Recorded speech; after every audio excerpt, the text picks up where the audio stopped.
So let's get started. We're continuing in the Lucid Word, this translation of Al-Qawl Al-Jaliyy, which is a brief explanation of the Summary of Obligatory Knowledge. And the author says, apostasy is of three types, as categorized by scholars of the four schools. Yani, this is a consensus of the four schools, such as An-Nawawi and others among the Shafi'i scholars, and amongst the Hanafiya scholars, and others, the Malikis and the Hanbalis. We have in other lessons of ours documented the names of scholars from the four schools and their books, so you review your lessons. The first category is beliefs, meaning convictions, which occur in the heart. The second category is actions, carried out by various parts of the body, the limbs. And the third category of apostasy is apostasy by sayings, which are uttered by the tongue. Each type of apostasy is divided and branched out into many subdivisions. I think that's all clear for you, especially if you've been learning before, so that's good review for you. That's clear. Among the examples of the first category of apostasy, i.e., blasphemous beliefs, are having doubt in the existence of Allah, capital E. That's his attribute. Just like here, oneness with a capital O, non-resemblance with a capital N. So we're going to have existence with a capital E. Having a doubt in the existence of Allah, and here doubt means any amount of uncertainty. Doubt here is not only 50-50. Maybe he does, and maybe he doesn't, in a way that's either side is the same to the doubter. That's not what's intended here, because that's for fiqh. This is not fiqh we're talking about here. This is aqidah, conviction we're talking here. So here, doubt is any amount of uncertainty. It means 99.9% sure only. And that last percentage there, one's not sure, that's a doubt, that's blasphemy. Or having a doubt in his oneness, that means that he has no partner. Or his non-resemblance to the creations, that means that he has no similarity. Or doubting in the truthfulness of his messenger Muhammad sallallahu alayhi wasallam, or his messengership, yani that he is the messenger actually, such as doubting whether or not he was a messenger of Allah, or having a doubt whether the Quran is from Allah, is revealed by Allah, or is it from Muhammad? Did he fabricate it and say that God gave it to him? Such a doubt is blasphemy. Or doubting whether or not the day of judgment will happen. That's certainly blasphemy. However, if someone doubts in the existence of Allah or any of his attributes, he would be a kafir with no excuse, even if he just took a shahada one moment ago. And if someone doubted about Muhammad sallallahu alayhi wasallam, he would be a kafir, even if he just took a shahada one moment ago. On the other hand, if a person doubted if Judgment Day will happen because he hasn't heard about that yet, or he doubted about paradise or hell or reward or punishment and their existence in the hereafter because he hasn't heard of them yet, then we will teach him. And if he doubts after he knows that that's verified in the religion, then he is indeed a kafir. Or having doubt in similar matters which there has been scholarly consensus about which, or having doubt in similar matters about which there has been scholarly consensus, and is commonly known among the Muslims to be of the religion. That's both of those together. There has been a scholarly consensus for them, and they are commonly known amongst the Muslims to be of the religion. Both of those together. When someone doubts about that, then he commits blasphemy. Not only because it's a matter of consensus, so that's important detail to remember. If someone says something and sets off your alarm, I mean, you've learned rules of blasphemy, and then you hear something that triggers you. Is that blasphemy? Then It's not enough for you to say to yourself, well, is it a matter of consensus? If so, then he blasphemed. No, because not enough only to be a matter of consensus. Although, if it is a matter of consensus, that means it's definitely true. Because it's possible to be a matter of consensus, yet is not commonly known among the Muslims. Because the matters of consensus are two types, two categories. What is commonly known amongst all the Muslims, and what is known only to the people of knowledge. Only the scholars know it, or only the students and scholars know it. And those who are not scholars, or those who are not students and scholars, don't know it. So what's going to be blasphemy is for a person to doubt about something that's a matter of consensus and is commonly known among the Muslims to be of the religion, like the weighing of the deeds on Judgment Day, not like the basin of the Prophet alayhi salatu wasalam in the afterlife. A lot of Muslims don't know about that. Not like that it's forbidden to shake hands with a woman without a barrier, without desire. Forbidden to shake hands with a woman without a barrier, without desire. A lot of Muslims don't know that's haram. They thought if there's no desire, then it's not haram, even though there's no barrier. Believing the world is eternal by kind and elements. That's the way it's worded here. This way it's translated here, and always has been translated like that. And what's meant here is believing that the world is eternal itself and its individual pieces. Yani, it's different types of things that are in it. The world itself with the individual units that are in it. As some philosophers said, or by kind only, that means not the world itself, but the kinds of things in it. The kinds of things. That means, according to this way, to believe that this pen is created, for sure, it has a beginning. And this pen too is created. But before these pens, there were other pens. Before those pens, there were other pens forever into the past. Or, if you want to use another example, that this cloud here, that's created. And that cloud, that's created too. But before those clouds, there were other clouds. And before those clouds, there were other clouds. And before those clouds, there were other clouds forever into the past. Or this star, it is created. And that star, it is created. Each one has a beginning on its own. But before those, there were other stars. And before those, there were other stars. And before those, there were other stars. So what is someone saying? He's saying it's the kind that's eternal, not the thing itself. That's blasphemy too, as said by other philosophers. Ahmed ibn Taymiyyah followed them, the second group, in this misguidance, without affiliating himself with them. Rather, by saying, this is the way of the scholars of hadith. Subhanallah, I'm so happy that I heard so many Muslims saying this issue correctly. Muslims, I don't even know them, but they're saying that right. So that's good. That means the knowledge is spreading. Alhamdulillahi Rabbil Alameen. And the comprehension. And the comprehension, because this case needs comprehension. Not just hearing the words, but comprehending what's meant there.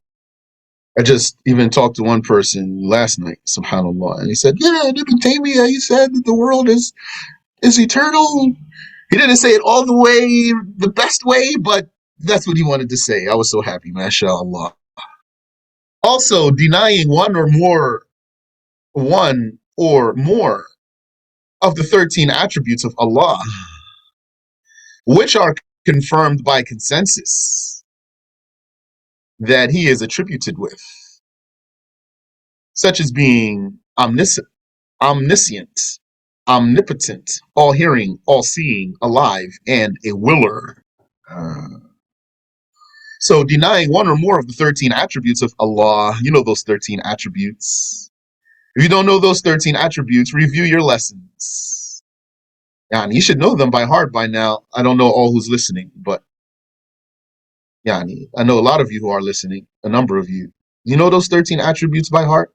If you don't, then you should know them by heart within the next 24 hours. Khalas. What are you waiting for? So you test yourself. Say all 13 of them in whatever order they come out. But if you want to put them in an order, put them in an order so that you can be sure that you're saying them. If you want to put them in an order, put them in an order that makes sense to you. Like, for example, say existence, eternity, that's existence without a beginning. Everlastingness, existence without an end. Oneness, dissimilarity, independence, not needing anything. Life, knowledge, power, will, sight, hearing, and speech. Those are 13 attributes. So you have those and you can say them by heart. And that's important for you if you want to teach people about Islam. Know those 13 attributes by heart so you can tell a person when you teach them on the street, on the train, for example, somewhere, Allahu Alam, where you are when you encounter someone and then you teach them from the top of your head. Where's the knowledge? The knowledge is in the hearts, not in the books. The knowledge is what you take with you to the shower. So denying one or more of the 13 attributes of Allah, any one of those 13 attributes, denying it is blasphemy, which are confirmed by consensus. It's not merely, though, the consensus that makes it blasphemy to deny them. What makes it blasphemy to deny these attributes that you have the mental judgment about them, the intellectual judgment that he has those attributes. Existence. If he didn't exist, nothing would exist. And power, if he didn't have power, nothing would exist. And like that, if you know the mental proofs for those 13 attributes. Ascribing to Allah what does not befit him by consensus, such as being a body. That's blasphemy with no excuse, even if a person took a shahada just a moment ago. I.e., for one to believe that Allah is a body that has length, width, and depth. Also, it is blasphemy to attribute powerlessness, ignorance, and death to Allah, because it entails belying the religion. And it goes against the definitive intellectual proof. Legitimating what is unlawful by consensus. Legitimating means legalizing what is unlawful, what is illegal by consensus and commonly known among the Muslims to be unlawful, both of those together. Consensus and commonly known. Because if it's not a consensus, that means it's a matter of difference in opinion. Consensus means they all together agree. You might hear non-Muslims saying the overwhelming consensus. So we don't say overwhelming consensus. Yani, consensus means here they did not disagree at all. So overwhelming doesn't need to be there.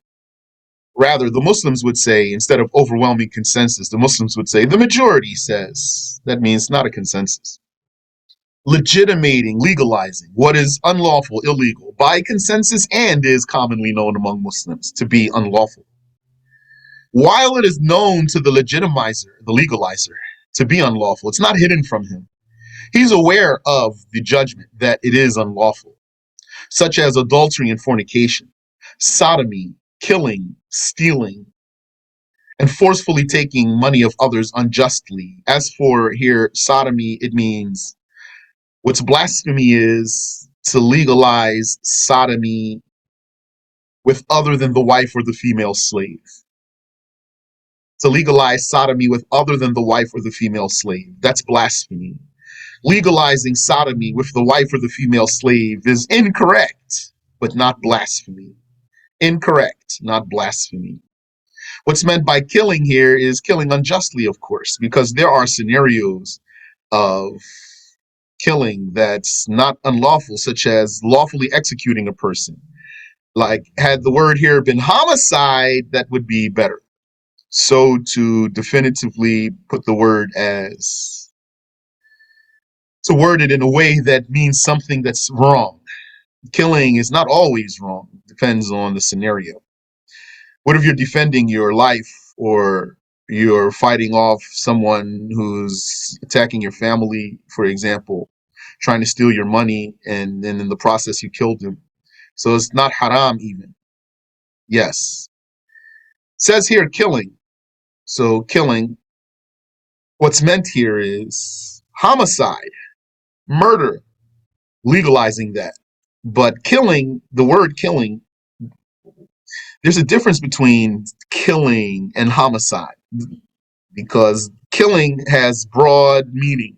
Killing includes legal killing and illegal killing, if you put it that way. But if you say homicide, for example, or murder, then it's going to restrict it to something that's illegal. Not every scenario of killing is unlawful, like the one who defends himself and then he had no course of action but to kill the assailant, or else he was going to kill him, then it wouldn't be haram. Or like executing someone who deserves to be executed religiously by the proper authorities, of course, then it's not haram, it's still killing though. You're not going to call it homicide. Stealing and forcefully taking money of others unjustly. Or if you want to keep the word killing, put unjust killing, for example. Period. SubhanAllah. Or something. Semicolon. Some kind of punctuation there. SubhanAllah. You're welcome. Oh, wait a minute. There it goes again. I was reading the top over the line. So I'm supposed to read what's under the line. I forgot. So again here, this part that's over the line, yani if somebody's going to maybe work on this book, another edition, make this a different font so that it's clear that that's different from what's underneath. Look, it's same font and same size and everything. So you could give it a different font, a different size, and even a different color. And then it's going to be very clear that what's above the line is distinct from what's below the line. So what did they say here? In the explanation part, legitimating what is unlawful by consensus and commonly known. So that's clear for you. Consensus and commonly known, legalizing that, that's going to be blasphemy.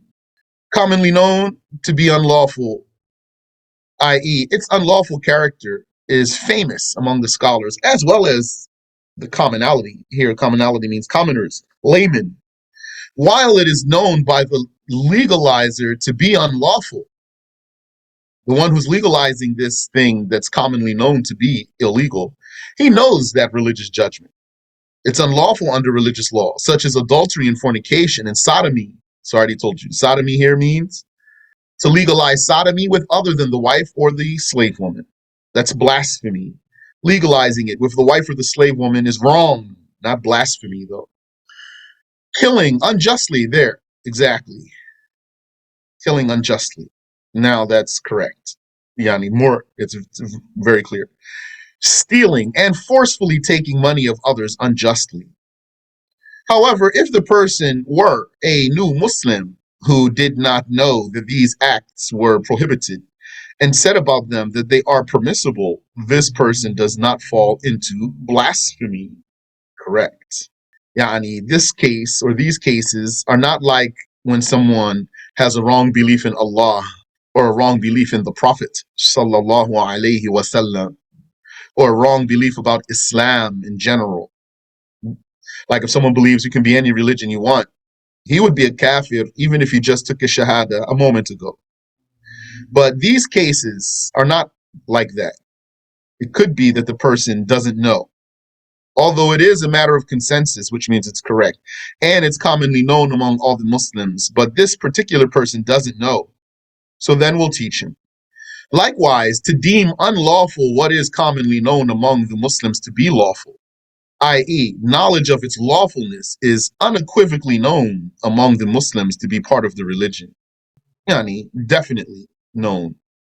This is the case if the prohibitor of the lawful act knows that it is lawful in the religion. So we're basically talking about a person who knows what the religious judgment is and he doesn't care. He has his own opinion and he prefers his own opinion over the religious judgment, such as selling and marriage. Because selling, making sales, of course that's lawful. So how can someone say selling is unlawful? All the Muslims know that that's lawful. So deeming that illegal religiously is blasphemy, and marriage is known to all the Muslims to be lawful. So who deems it unlawful blasphemes. And here Shaykh he says, such as. So that means that even if you didn't hear the specific case, but if you know that the case that you're encountering is like these, then you're going to give it the same judgment. You don't have to be a mujtahid here. You don't say, I'm not a mujtahid. Here, it's not a case of ijtihad here. Although, if you have more knowledge, it's easier for you. The more knowledge you have, the easier it is to determine some things like that. And when you don't have a lot of knowledge, might not be as easy for you to determine some things like that. Whoever deems them forbidden becomes a non-Muslim, a disbeliever. Likewise, renouncing the obligation of the matters, which are by consensus and commonly recognized among Muslims to be as such, i.e., they are well known among the scholars and the lay Muslims to be obligatory, such as the 5 obligatory prayers, or one of their prostrations, or the obligation of zakah, or of fasting, Ramadan, or the obligation of pilgrimage, and wudu. Hence, whoever believes any of these matters are not obligatory becomes a disbeliever. This word ablution, this is one of those words where I think the Arabic word is more clear than the English word. All the Muslims know what wudu means. If you say to someone ablution, he doesn't even know that word. I don't think that's a common word people are using in their vocabulary. Likewise, deeming obligatory the matters which are not obligatory by consensus, such as requiring an additional rak'ah to the 2 rak'ahs of the obligatory dawn prayer. It's blasphemy. Or legal obligating the 2 rak'ahs before Fajr. It's blasphemy. Likewise, renouncing what is by consensus religiously exhorted. So here they mean sanctioned, mashru', such as, i.e., its exhortation is unequivocally and definitely known by the Muslims, such as the supererogatory prayers, yani recommended prayers, voluntary prayers that are associated with the ritual prayers, the 5 obligatory prayers. Those are called rawatib, the rawatib prayers, the optional prayers that go along with the obligatory prayers, and witr prayers. Witr. So here, the mentioning of rawatib here, I'm not sure why. But witr, yes, because some scholars said, if you don't pray witr, you're sinful. That's the Hanafi school. While other scholars said, you're not sinful if you don't pray witr. But all scholars said witr is sanctioned in religion. Another example is circumcision. Some scholars said circumcision is obligatory after puberty. If you're not circumcised, then after puberty, you're obligated to do so. Some said, no, it's not obligatory, it's sunnah. But all of them said circumcision is sanctioned in religion. So I don't know about how is rawatib here. Is there some saying like this? Allahu A'lam. Also, to intend to commit kufr in the future, to intend to blaspheme in the future, or if you want, to decide to blaspheme in the future. Shaykh says, al-azm, the azm, to blaspheme in the future, the decision to blaspheme in the future. Such as if someone decides to do so the following day. So, here I'm using the word decide instead of intend. Because according to Ash-Shafi'i, the azm, the decision, is what you do before, is what's in your heart before you do the deed. And the niyyah, the intention, is what you do in your heart when you do the deed.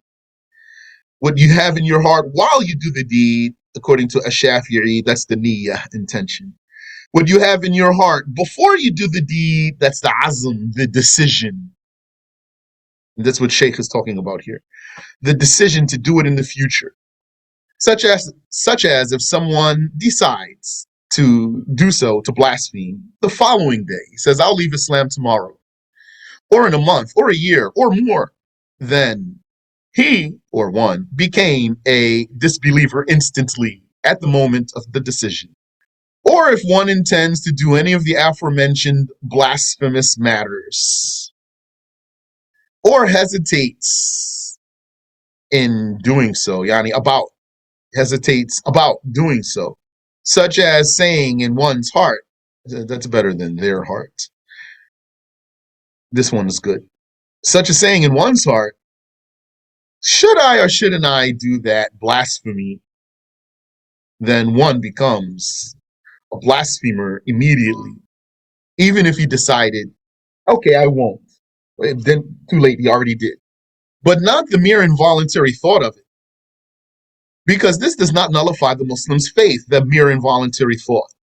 For example, comma, if an intrusive and involuntary thought entailing the renunciation of the existence of Allah occurs in one's heart while believing firmly in the truth, then one does not become a disbeliever, a non-Muslim, because the involuntary thought does not negate certainty. And this is important. From time to time, I would get a question from a person, and the meaning of the question would be, I don't really believe in this thing that crossed my mind, but I'm afraid I committed blasphemy. So it's important for you, brothers and sisters, to be able to be firm here. When you know what you believe and what you don't believe, then don't be doubtful here. Someone had a question about, something crossed their mind about the Bible. And then, I don't remember exactly how the question went.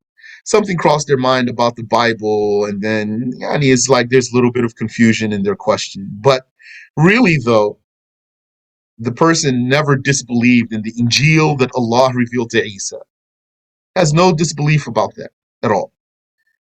No doubt here. And the person has no doubt in their heart that if something is perverted and added to a revealed book, then that perversion is not revelation.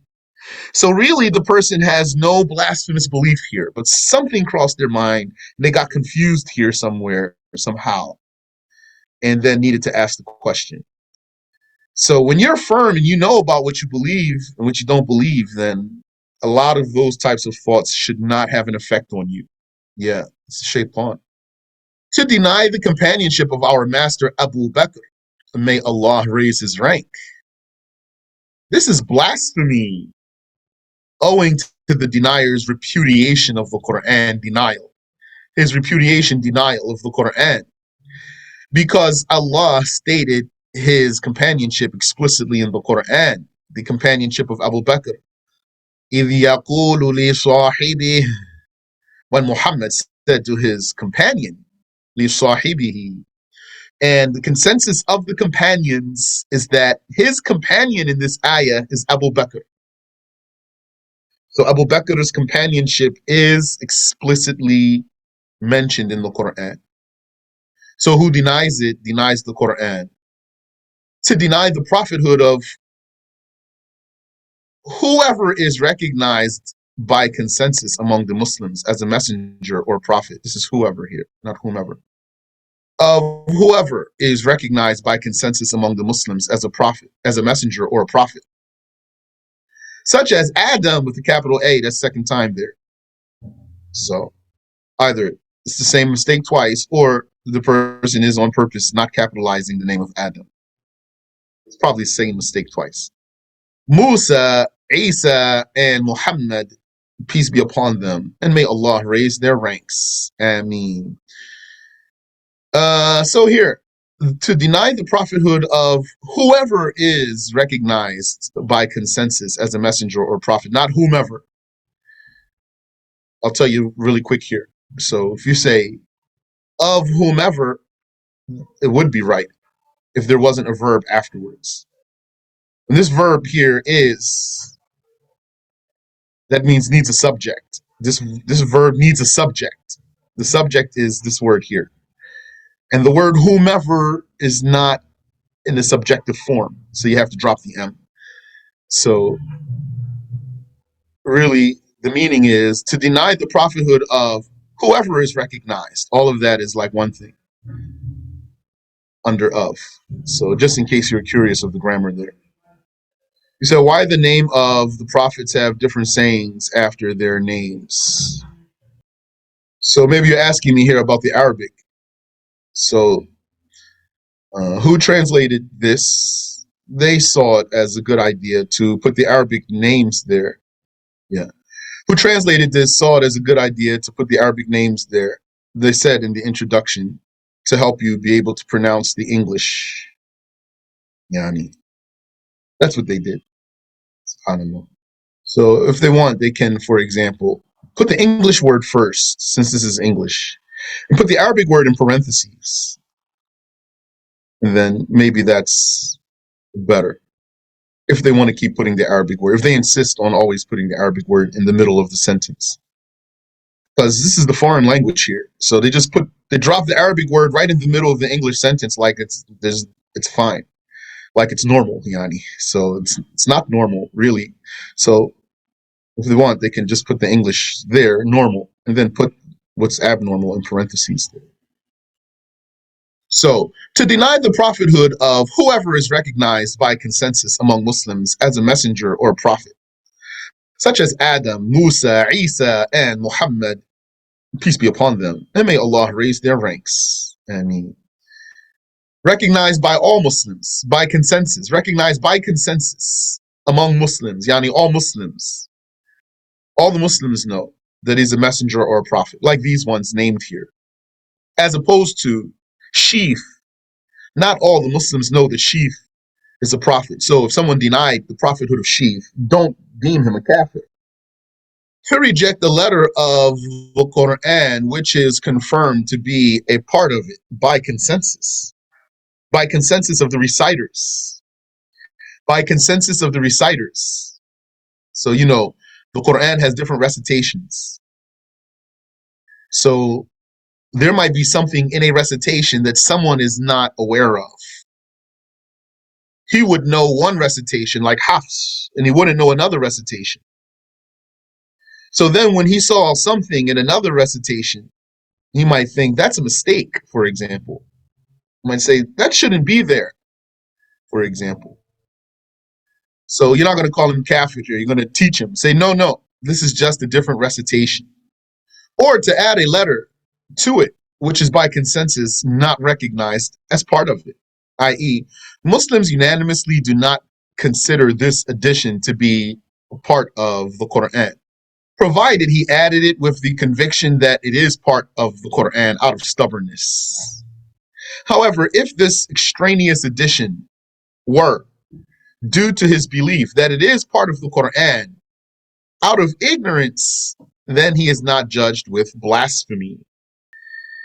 To belie a messenger or demean him by ascribing an unbefitting attribute to him, or to use a diminutive form of his name, such as calling Prophet Musa Muwaisa, which is the diminutive form of Musa. Yani, that's not needed though, because he just said that. It's just for clarity if you want, but it's there. Because it said right here, or to use a diminutive form of his name, such as calling Prophet Musa Muwaisa, with the purpose of degrading him. Muwaisa means little Musa. That's the meaning of diminutive form. Or calling Prophet Isa Uwaisa. It means little Isa. With the purpose of degrading him. This here, with the purpose of degrading him, you should say to yourself, why does it say with the purpose of degrading him? Could there be another purpose?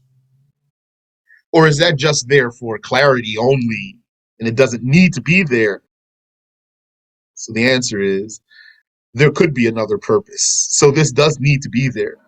What purpose could it have other than degrading a prophet? To call Musa Muwaisa, little Musa, could have the goal of endearment, the goal of endearment. That's possible. So then it's going to be haram. It's not permissible. So someone in his claim, he loved Prophet Musa so much. So he said, oh, Muisa. And he meant, I love him so much. So we tell him that's haram. You can't do that. Not for the name of a prophet. I'm not talking about someone who has a name like a prophet's name. If there's someone named Musa and he's not a prophet, then you might call him Muwaisa, but not for the actual prophet Musa alayhi salatu wassalam. That's just like if you called your son, your Ibn, you called him Bunay. Yeah, Bunay. means, oh, my small son, but it's for endearment. It's not for really a size. Or your brother, instead of saying, ya akhi, you could say, ya ukhay. Then it means my small brother, but really it means my dear brother. To believe in the possibility of prophethood of someone after our Prophet Muhammad sallallahu alaihi wasallam, i.e., to believe it is possible for prophetic revelation to be granted to a person who was not chosen to be a prophet before Muhammad sallallahu alaihi wasallam. So when we believe in Jesus coming back, that's not counted here. He was already a prophet before Muhammad alayhi salatu wassalam. But no one who was not a prophet previously will become a prophet after Muhammad sallallahu alayhi wasallam.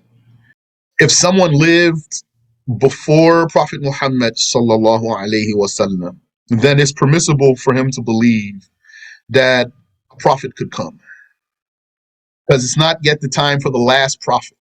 But now that Muhammad came, it's not permissible to believe that a new prophet would come.